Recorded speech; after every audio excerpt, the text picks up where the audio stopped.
I'm Paul von Zielbauer, and this is Aging with Strength. Today's conversation is with Dr. Matt Kaeberlein, a biologist and one of the leading authorities in the space known as longevity medicine. He's also one of the few leading scientists willing to call out his peers who are, in the vernacular, full of crap. He's also the CEO of health tech company OptiSpan. So, from the great state of Washington, please welcome Dr. Matt Kaeberlein. Matt Kaeberlein, welcome to Aging with Strength. Thank you. It's a pleasure to be here. In this conversation, we're going to talk about longevity medicine as a phrase, as an industry, as a very frothy market of supplements and other things, and get into whether there are current treatments that can actually reverse aging in humans. And in addition to that, I'd like to ask you a little bit about your particular regimen, what you believe in, what you may be taking yourself in terms of supplements, or how you think about living the longest, most vigorous life yourself, because Sure. I imagine, I know I'd be interested in hearing that. And then I'd like to ask you a little bit about the field of longevity medicine. And, I've used the word frothy. It's become so frothy and so many claims that, you see on otherwise credible online media selling or pitching the idea of supplements having an impact. So I'd like to hear from you about specific supplements that we'll go through. Does that sound like something you're interested in? Great. I'm wondering if you could tell us, Matt, is there any drug, any supplement, any treatment that has been proven to reverse aging in humans? No. I'm Paul von honestly, Zielbauer, and I'm this is offended when Aging with scientists use Strength. that phrase Today's because it's not a conversation is with scientific Dr. phrase. Matt Kaeberlein, We a have not biologist reversed and one of aging. the We have leading never made authorities in an what old has become person known young as again, or even an old longevity mouse medicine, a young again. phrase It he's just not a hasn't fan happened. of. Kaeberlein There's is reason also to among the believe few that leading certain scientists supplements, certain willing to call out his medications peers who intentionally may slow overstate aging what in the science humans, says. could have From the great health state of benefits Washington, I because bring they you target the Dr. Matt biology of Kaeberlein. aging in humans. And there's exceptionally good evidence that lifestyle modifications can slow the biological aging process in humans or speed them up, depending on which direction you go. Some of your colleagues don't use that nuance. And I wanted to ask you about, is it just a profit motive that's driving people to say, scientists, to say things that are not supportable? Or what do you think about why this has gotten so frothy? The first thing I would say is it's a minority of scientists who do that. So the vast majority of scientists in the field are rigorous and take their science seriously and present it seriously and appropriately. There is a small fraction of scientists in the field who, I think for different reasons, have chosen to be imprecise in their language and to say things that are, some people would call them exaggerations, some people would call them lies. I think it depends on the specific situation where I would land, but certainly misleading the general public and about their own research or about other people's research. So I think profit motive is one. Absolutely. There is an opportunity in many cases to make money from selling things to people and taking advantage of your credentials to help sell things to people. I don't have any problem with that. It's when the advertising and the marketing is deceptive that I think we all should be concerned. I think part of it is this is a broader cultural and societal situation where, let's just be honest, the truth to a lot of people doesn't matter as much as it used to. And I think it's a real problem when that comes into science because it degrades trust in science and scientists. But it's just a fact. People can get away with saying things that aren't true. And as long as you say it often and very loudly and you have a large enough podium, you're going to get a significant number of people to follow you. I've been very critical on Aging with Strength of David Sinclair, the geneticist at Harvard. I know that David, you've been very measured, appropriately so, with how you speak about what he says. But I find a lot of what he says to be not genuine, based on the science. It's not right when you have people in those kinds of positions who also, in Sinclair's case, are investing in a lot of companies or involved in starting a lot of companies that are selling products that he's claiming either reverse aging or, sort of going over the line. What does that make you feel like when you hear him specifically say things like that? I mean, I appreciate the fact that you said I've been measured in my responses to some of what David has said and done. Among the scientific community, I'm probably perceived as the least measured person who has responded to David. I did finally get to the point where I resigned my position in the Academy for Health and Lifespan Research, which David was the president of, when he lied in a press release and claimed that a supplement he and his brother were selling was the first clinically proven supplement to reverse aging in dogs. That to me was way, way, way over any reasonable line that anybody, let alone a Harvard tenured professor, should ever cross. David's not the only one, but he certainly is the most high profile member of the academic community making these kinds of statements and selling things with misleading advertising, in my view. That I do not believe that academic scientists should be involved in selling supplements, because without exception, those supplements, in my view, are always sold with deceptive advertising. And when scientists are involved in deceptive advertising, that degrades scientific credibility. And frankly, this field, longevity science, is one that we do not need our scientific credibility degraded any more than it already is. I'm glad you're willing to speak about it because, like you said, you're not the majority who's willing in your field. And my question is why? So why aren't there more scientists, your colleagues, speaking out against folks like David Sinclair when he does say things like that? I think the question really that you're asking is, why don't the so-called leaders in the field take action to correct this kind of behavior? Some of them have ends justifies the means mentality, in the sense that, any attention is good attention. This kind of behavior and publicity will bring money and resources into the field. I mean, let's be honest, the field has expended quite a bit in the last few years. Yep. I think David, and again, David has done some good things too. He's contributed to the scientific literature. He wrote a book that I think popularized in some ways aspects of the science of longevity. So, I think there is a perception that we'll take the good with the bad and hope for the best. I talk with a lot of people who are serious people who can have an impact on how resources are allocated. And I know for a fact that the perception of shoddy science and charlatanism in this field has had a negative impact on resource allocation towards what I view as the most important problem in biology. So I don't think it's a good thing to be giving people the impression that we are not serious or rigorous scientists, but I do think that some quote unquote leaders in the field view it as any press is good press. You had mentioned that there are no proven ways to reverse aging, which is a phrase you are not a fan of, as you described, in humans. It's not possible yet. Do you feel like, is there a continuum? I mean, or is it sort of a binary question? You can or you can't. Are we sort of on the way, or is Yeah. it just no and then until it's yes? That the aging process is affected by both genetics and environment, right? That it's a biological process. And we can modify that biological process, right? We can slow it up, we can speed it down, we can slow up aspects of aging without accelerating or slowing all aspects of aging. In theory, we should be able to reverse that biological process. What we can do today in laboratory animals and in humans is reverse some aspects of biological aging, a subset of the changes that go along with biological aging. Eating a healthy diet, exercising regularly, getting good sleep quality, having real human relationships that are meaningful, managing stress well, those things will slow biological aging, and we know some of the mechanisms there. They will, on average, give you a better chance of living longer and being healthier into old age. Don't neglect resistance training. And I think body composition is a really good metric for assessing whether or not you need to focus more on resistance training than you currently are.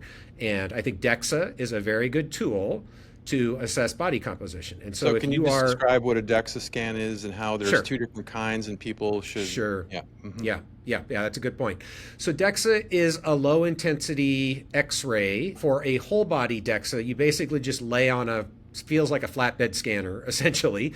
And what it will do is give you quantitative measurements of bone density, fat mass, adipose, and then indirect measurements of lean mass, of which muscle tissue is part of lean mass. And it will give you positional information about each of those, meaning it'll tell you bone density in your head, bone density in your hips, bone density in your spine, where your fat is located. So that positional information is really important, particularly for fat and muscle, and fat in particular, because when thinking about metabolic health, we're thinking about visceral adipose, so fat around the internal organs is more metabolically concerning than fat elsewhere. But as a screening tool, I think it's really valuable for helping people understand sort of where they're at, where they fall in terms of percentiles for muscle mass, fat mass, visceral adipose in particular, bone density, and whether or not you need to focus on increasing muscle mass in particular. And if you do, I think obviously resistance training is part of that equation, but it's not the whole equation. There are other things you want to do to make sure that you're going to give yourself the best opportunity to gain muscle mass. Again, depending on what your age is in particular, diet comes into play for sure. Hormone status comes into play, particularly for people who are in their late 40s, 50s, 60s. There are really two camps, in my view, broadly speaking, of approaches to science, not just in the longevity field, but I think I see this most in my field because it's what I've experienced. There are people like me who were trained and believe firmly that our goal as scientists is to disprove our models. In other words, every hypothesis we generate, every model we create is wrong at some level. We are not ever going to perfectly represent reality in a biological system with our models. We can get as close as possible to that. And our goal is to figure out where the model's wrong, break it, and come up with a better one. There are a growing proportion of scientists out there I see who take the alternative approach, which is that we need to do everything we can to prove our model. Our goal is to prove the model. Every experiment is designed to prove the model. And the problem with that view is you are unintentionally, sometimes intentionally biased to ignore data that doesn't fit your model because you believe wholeheartedly in the model. And that, I think, has been a real problem in the field, in that it has led the field down several dead ends, resveratrol and sirtuins being one, that, wasted a lot of time and resources. But I think the sort of, pie in the sky view of what good science should be, which I agree with, is not always the way that it is practiced on the ground. And look, people are humans. We come in with our own biases. Again, I do my best to try to take an unbiased view of new data. But look, I have studied rapamycin a lot.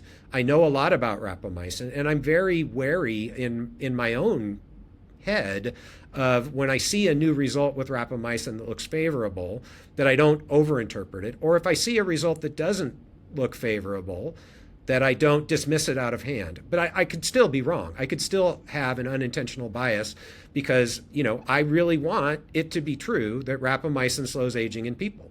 So I think we all have those things that we need to try to guard against as best we can. Do you think that that is what you described of people sort of, scientists kind of tendentiously crossing the line to try to show a certain result?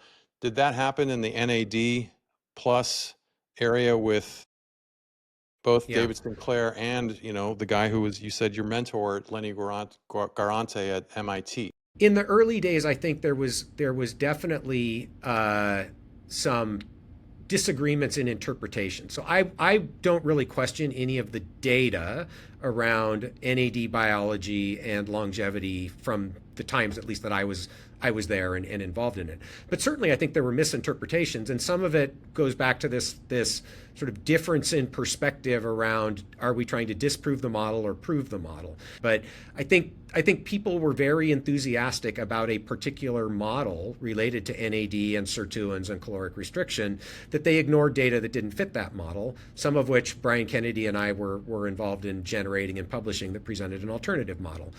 And so I think where the field was led astray a little bit is that the people who were very invested in, from a career perspective, the NAD model also had podiums and were able to sort of loudly propagate that model in the literature, in review articles and things like that, so that it became accepted by many people in the field who were not experts in that topic area. And so if you've got a loud megaphone and you're at a top institution and you can write a lot of review papers in Cell Science and Nature, your opinion sort of becomes dogma until it gets disproven. And it takes a decade plus to disprove some of this stuff. So that's sort of how the early NAD literature evolved.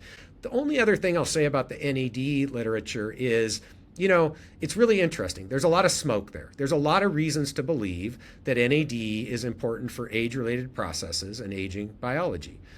And there's a lot of irreproducible data in that space. And so it's unclear why that's the case. It's not particularly challenging biology, so I don't think it's a technical issue.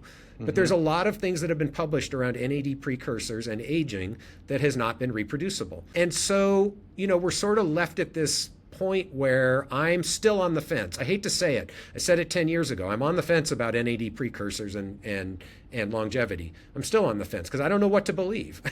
And I'm, again, even more cautious now when a new result comes out before I get excited about it until I see it reproduced. And that's been true in the basic literature. It's been true in the small human clinical trials that have been done around NAD precursors. Yeah. So I think there's something there, but my intuition is it's not a game changer. That's my guess. So I want to ask you about, what do you do in your life? Because Sure.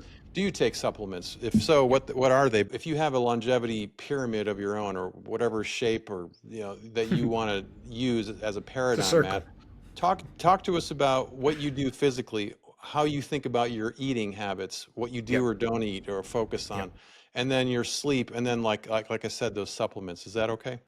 Great. Yeah, love to.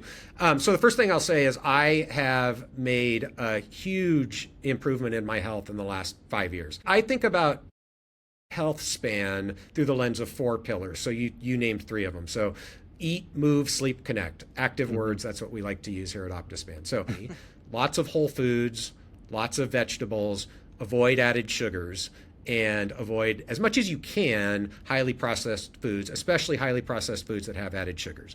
I think that's a pretty solid foundation. I think reading the labels is a huge, huge tip. If you're not reading labels, start. That's the easiest thing you can do to improve your diet. And then anything that's got added sugars, just really think about it before you put that in your body. So that's what I do. The other thing to pay attention to is how many calories you're eating. And I'm going to go back to body composition, whether or not your body composition is going in the direction that you want it to go or is stable where you want it at. It's hard to know, I think. I mean, you can try to assess how many calories you're burning and how many calories you're eating. And I encourage that. I think everybody should try food tracking for a few weeks just to learn how many calories are in the foods that you're regularly consuming and what you're regularly consuming.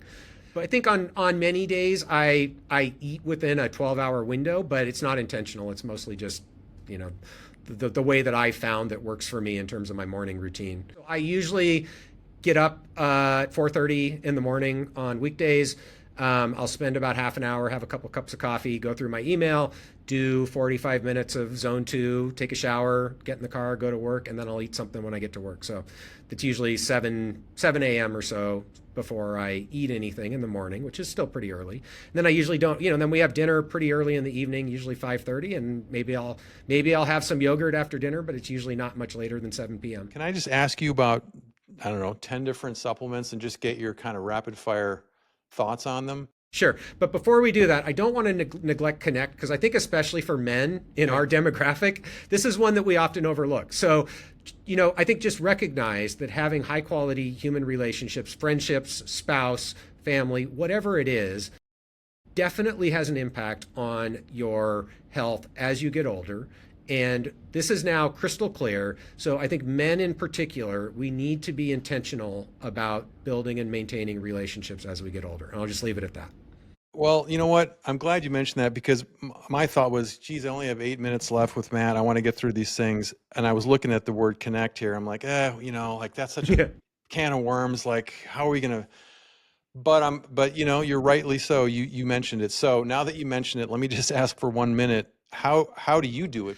I don't think we know for sure, but my reading of the data and my intuition is they don't have to be super high quality best friends for decades relationships to have value in this, under this connect pillar, right? I think these even micro interactions. So I would say in general, don't avoid human interactions. That's really easy to do, especially these days. You alluded to some of the reasons why. I think COVID had an impact here as well. Don't avoid interactions. So this takes discipline, and seek out opportunities to do things with other people, whether that's maybe you like to play softball, maybe you like to play chess, maybe a book club. Like, I think there are opportunities to have meaningful interactions with people around something that you enjoy. So for me personally, I'm again, I feel very fortunate to be in the position that I love my wife dearly. She's the center of my universe. And I think, like many men who feel that way, I, for many years, deprioritized other relationships because that relationship was the most important relationship in the world to me. And so I have been intentional about nurturing, building new friendships, and reaching out to people that I would not otherwise reach out to spontaneously to just say, hey, how you doing? Hey, I'm going to be in New York next week. Let's get together for dinner, right? So again, I'm certainly not perfect at that. I need to do better, but I have made strides in making sure that I have more than just that one relationship in my life that's really important to That's a me. great point. That's a great point. What I've tried to do is just bias towards saying, yes. Like, I don't really want to go Yeah, to the thing no, that's tonight. another Just great, go. yeah. You know, Yeah, if somebody go. invites you, yeah, Yeah, if you get an invitation, and then even if you don't, like reach out to people like you were saying, that really helps. I mean, I have a thing, I thought I had a pretty small circle, but it turns out I could probably text, 40 different people just to ask how they are and start a conversation. The other thing I'll right. mention, it's not my idea, but I came across this lady, a very, I forgot her name. I wrote about her recently in a post about the concept of mattering and how important that is to matter to people, and Hmm. also to show other people that they matter to you. And it's such a human connective thing to focus on the idea of mattering. And the more that you can matter to someone, you don't actually have to be that connected, or they can matter to you. It just, that's part of, I think, the connect equation. Yeah, and I like the part you said about showing them that they matter, because again, this is very individual. But I recognize in myself that's an area where I have been deficient for much of my life. Like, I'm one of these people where I don't feel like I need positive, Yeah. praise from people or feedback, and so I don't give it, right? And I've tried to be better at doing that. So, this is partly about It's understanding like yourself going and back to couples recognizing. counseling, Matt. Yeah, I know, right? Sorry, didn't mean to be traumatic there. No, I'm exactly the same way, but it's like, Paul, don't be so German. That's kind of what Yeah, everybody in my life there has you ever go. said. Okay, so we have a few minutes. Can I just go through these things because I know people want to hear what Matt Kaeberlein has to say. We talked a little bit about NAD plus, but you mentioned precursors, which are NMN and NR, which you can tell people what they are. But what about NAD plus, and then the precursors to it, which also Yeah, get sold as supplements, NMN and right. NR?